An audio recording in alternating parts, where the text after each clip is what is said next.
Hello everyone, আসসালামু আলাইকুম। আজকে আপনাদের সাথে শেয়ার করব ঘরে থাকা অল্প কয়টা উপকরণ দিয়ে ঝটপট বিকালের নাস্তার রেসিপি। নাস্তাটা বানানোর জন্য প্রথমে একটি বাটিতে নিয়েছি 1 কাপ আটা। এখন দিয়ে দিব পরিমাণ মতো লবণ আর দিয়ে দিব 2 চামচ রান্নার রেগুলার তেল। এখন তেলের সাথে আটাটাকে ভালোভাবে ময়ান দিয়ে নেব। যখন দেখবেন মুঠো করলে দলা পেকে গেছে, এই পর্যায়ে বুঝবেন আটাটা ময়ান দেওয়া হয়ে গেছে। এখন এর মধ্যে অল্প অল্প পানি দিয়ে একটা ডো বানিয়ে নিতে হবে। এখানে আমি নর্মাল পানি নিয়েছি, নর্মাল পানি নিয়ে একটা সফট ডো বানিয়ে নিয়েছি। এখন একটা সুতি কাপড় দিয়ে ডেকে রেস্টে রেখে দেব 10 মিনিটের জন্য। আর অন্য পাশে নাস্তার জন্য পুরটা রেডি করে নেব। তার জন্য চুলায় একটি প্যান বসিয়ে এর মধ্যে দিয়েছি 2 চামচ রান্নার রেগুলার তেল, দিয়ে দেব একটা পেঁয়াজ কুচি আর দিয়ে দেব 2টা কাঁচামরিচ কুচি। পেঁয়াজ আর কাঁচামরিচটাকে একটু ভেজে নিতে হবে। পেঁয়াজটা যখন এরকম নরম হয়ে আসবে, এই পর্যায়ে দিয়ে দেব হাফ চামচ আদা বাটা, হাফ চামচ জিরা বাটা, হাফ চামচ রসুন বাটা। এখন মশলাগুলোকে ভালোভাবে ভেজে নিতে হবে যেন এর কাঁচা গন্ধটা চলে যায়। এখন দিয়ে দেব হাফ চামচ মরিচ গুঁড়া, হাফ চামচ ধনিয়ার গুঁড়া, হাফ চামচ হলুদ গুঁড়া, হাফ চামচ চাট মশলার গুঁড়া আর দিয়ে দেব পরিমাণ মতো লবণ।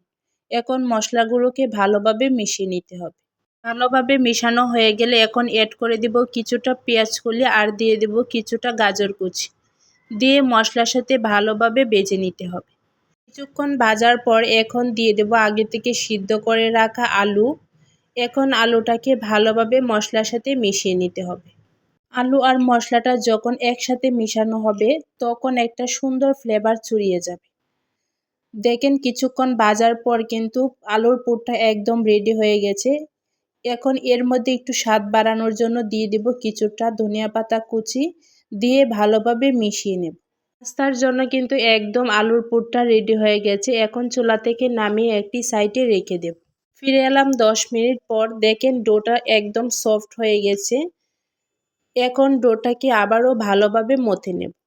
ভালোভাবে মথে নেওয়া হয়ে গেলে এখন ডো থেকে লিচি কেটে নেব। আমি 1 কাপ আটা থেকে 6টা লিচি বানিয়ে নিয়েছি। এখন লিচিগুলোকে একটা রুটি বানিয়ে নেব। আমরা সাধারণত যে রুটিটা বানাই ঠিক সেরকম করে রুটি বানিয়ে নেব। এভাবে সবগুলো রুটি একইভাবে বানিয়ে নেব। এখন রুটিগুলোকে হালকা চেকে নেব। তার জন্য চুলায় একটি প্যান বসিয়ে রুটিটাকে একটু এপিট ওপিট করে হালকা চেকে নিতে হবে। রুটিগুলোকে বেশি চেকার দরকার নেই, হালকা একটু চেকে নিলেই হয়ে যাবে। সবগুলো রুটি একইভাবে চেকে নিয়েছি। এখন রুটিগুলো নিয়ে রুটির মধ্যে পুরটা দিয়ে দেব। পুরটা এভাবে দিয়ে দেব, আপনারা আপনাদের পছন্দ মতো কম বেশি দিতে পারেন। এভাবে দিয়ে মাঝখান দিয়ে ভাঁজ করে নেব। এভাবে সবগুলো নাস্তা বানিয়ে নেব। এখন চুলায় একটি প্যান বসিয়ে দিয়ে দেব 2 চামচ ঘি। আপনারা চাইলে তেল দিয়েও নাস্তাটা ভেজে নিতে পারেন, তবে ঘি দিয়ে ভাজলে নাস্তাটা খেতে কিন্তু দারুণ লাগে। এখন দিয়ে দেব নাস্তাগুলো। এখানে আমি 2টা করে ভেজে নিচ্ছি।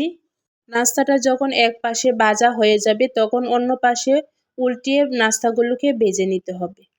দেখেন নাস্তাগুলোর মধ্যে কিন্তু খুব সুন্দর একটা ব্রাউন কালার চলে এসেছে। এভাবে সবগুলো নাস্তা ভেজে নিতে হবে। যখন এরকম ব্রাউন কালার চলে আসবে এই পর্যায়ে চুলা থেকে নামিয়ে নেব। চুলা থেকে নামিয়ে নাস্তাগুলো গরম গরম পরিবেশন করে নেব। আপনারা কিন্তু চাইলে খুব সহজে এই নাস্তাটা বানিয়ে নিতে পারেন। আর দেখেন নাস্তাগুলো কিন্তু কতটা লোভনীয় হয়েছে। নাস্তাগুলো কিন্তু খেতে ভীষণ মজার। আপনারা বাসায় একবার হলেও ট্রাই করে দেখতে পারেন।